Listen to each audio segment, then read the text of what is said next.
పరుడు ఆ ఉన్మాది ఆ ఉగ్రవాది మా నెల్లూరుడే. మా నెల్లూరు జిల్లా నుంచి వచ్చాడు కాబట్టే మా నెల్లూరు జిల్లాలో మంచోళ్ళు ఉన్నారు, తెలివైనోళ్ళు ఉన్నారు, స్వతంత్ర పోరాటంలో పాల్గొన్నోళ్ళు ఉన్నారు, చాలామందికి సహాయం చేసిన వాళ్ళు ఉన్నారు.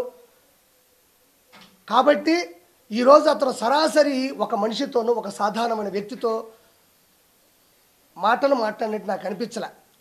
ఏరా పోరా అన్న మాటలు అన్నాడు కాబట్టే నేను మా నెల్లూరు నుంచి వచ్చినటువంటి ఆ మనిషి చేసిన పాపానికి తప్పుకి మిమ్మల్ని బాధ పెట్టిన దానికి ఆ నెల్లూరు జిల్లాలో పుట్టిన నేను మనస్ఫూర్తిగా మా నెల్లూరు ప్రజల సమక్షాన నేను మిమ్మల్ని మనస్ఫూర్తిగా క్షమాపణ కోరుకుంటున్నాను. ఇంకా చెప్పాలంటే ప్రెస్సుకున్న విలువ ఏంటి అంటే చాలా చిన్న చిత్తక విషయం కాదు. అది ఎంతమందికి తెలుసో తెలీదో నాకు తెలియదు, కానీ డెమోక్రసీ అంటే ప్రజాస్వామ్యంలో డెమోక్రసీలో 4 స్టేట్స్ ఉంటాయి. అంటే ఒక 4 స్తంభాలు ఉంటాయి, 4 పిల్లర్లు అంటారు. మన ప్రజాస్వామ్యం నడవడానికి నడవడికి 4 ఉంటాయి.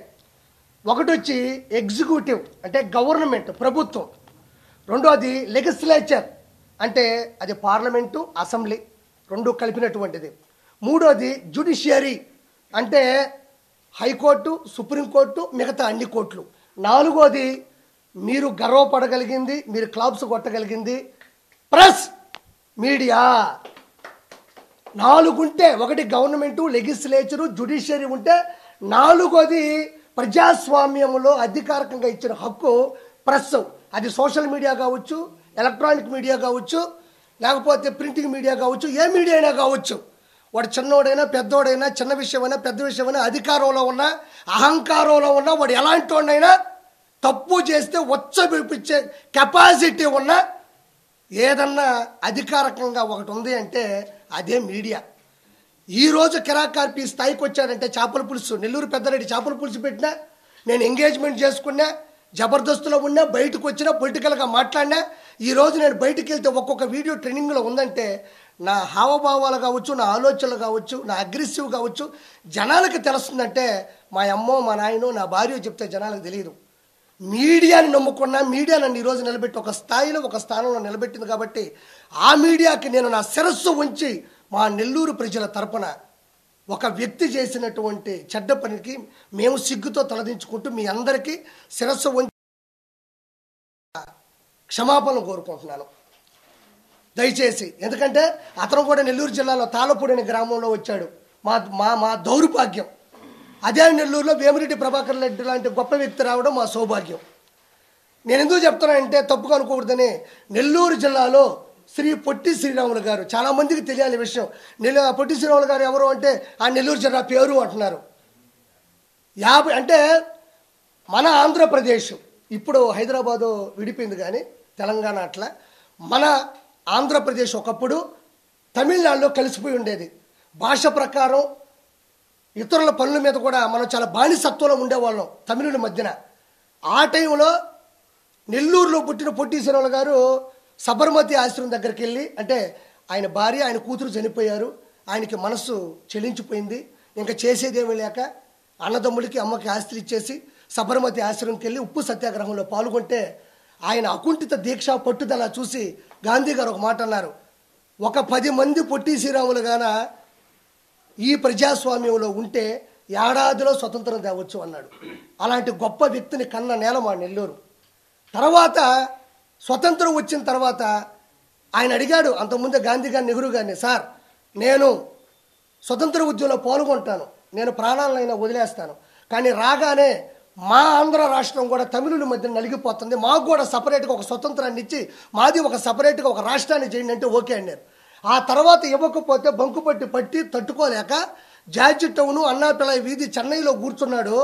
1 రోజు కాదు 2 రోజులు కాదు, ఇది మామూలు దీక్ష కాదు. పచ్చి మంచినీళ్ళు కూడా తీసుకోకుండా, అన్నం కూడా తీసుకోకుండా ఒత్త గాలితోనే 1 రోజు కాదు 2 రోజులు కాదు 3 రోజులు కాదు ఏకదాటిగా 58 రోజులు అస్థి పంజరాలు బయటపడిపోయి మలమూత్ర విసర్జనలు, కిందకు వచ్చే మలమూత్ర విసర్జనలు కూడా రివర్స్ అయిపోయి నోటుకుండా ముక్కుకుండా చెవులుకుండా వస్తుంటే ఎర్రికాకలు పెట్టేవాడు.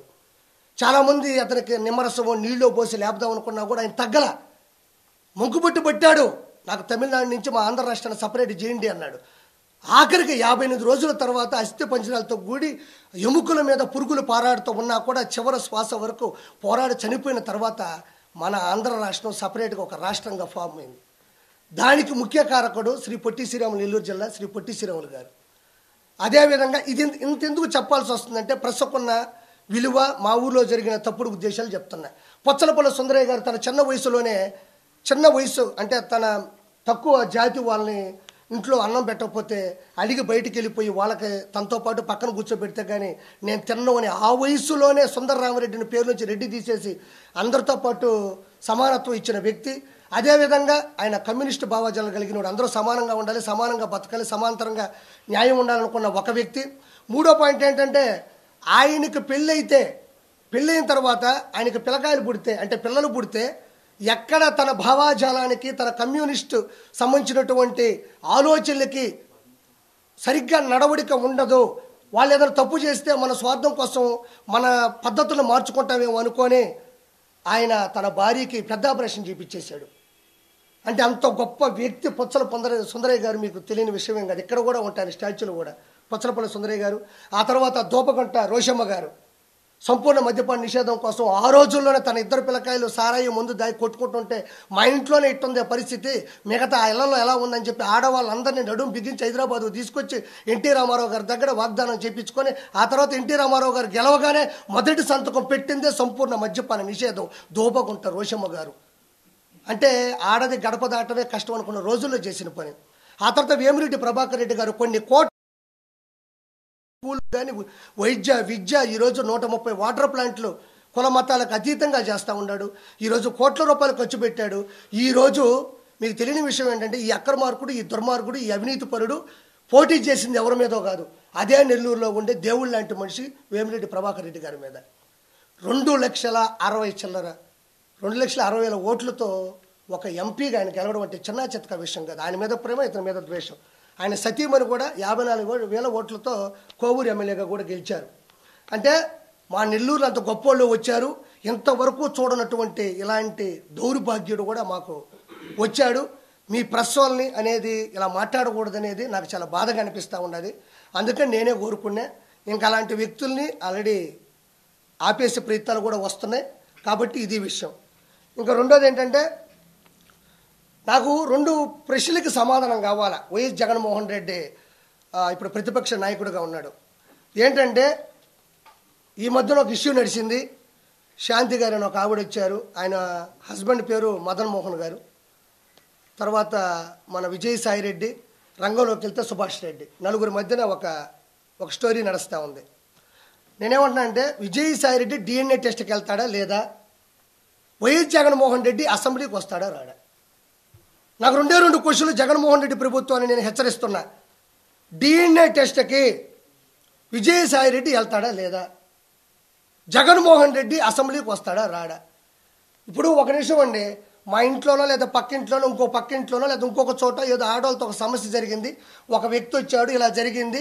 విజయసాయి రెడ్డి అనే వ్యక్తి నా భార్య నాతో అనిందండి శాంతి గారు, ఏమనిందంటే ఆయనకి పిల్లలు లేరు కావాలని ఏదో ఒక ఇష్యూ నడిచింది. అది నేను మళ్ళీ ప్రత్యేకించి చెప్పి ఆడవాళ్ళ విలువను కానీ ఆడవాళ్ళ గురించి తప్పుగా అది జనాలకు తెలుసు కాబట్టి నేను ఒక చిన్న ఇంప్లిమెంట్ చేసి చెప్పేశాను అంతే.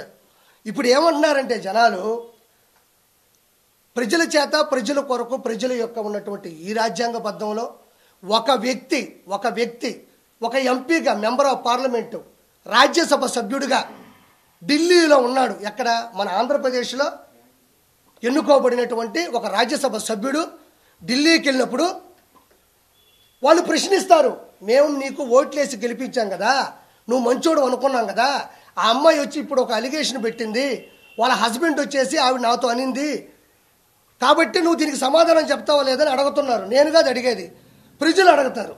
ఆంధ్రప్రదేశ్లో 175 నియోజకవర్గాలు ఉన్నాయి, 25 ఎంపీలు ఉన్నాయి. మీకు తెలియదేం కాదు. వాళ్ళందరూ కూడా ప్రజలు ఈరోజు నిలదీస్తున్నారు, నిందిస్తున్నారు. ఏమని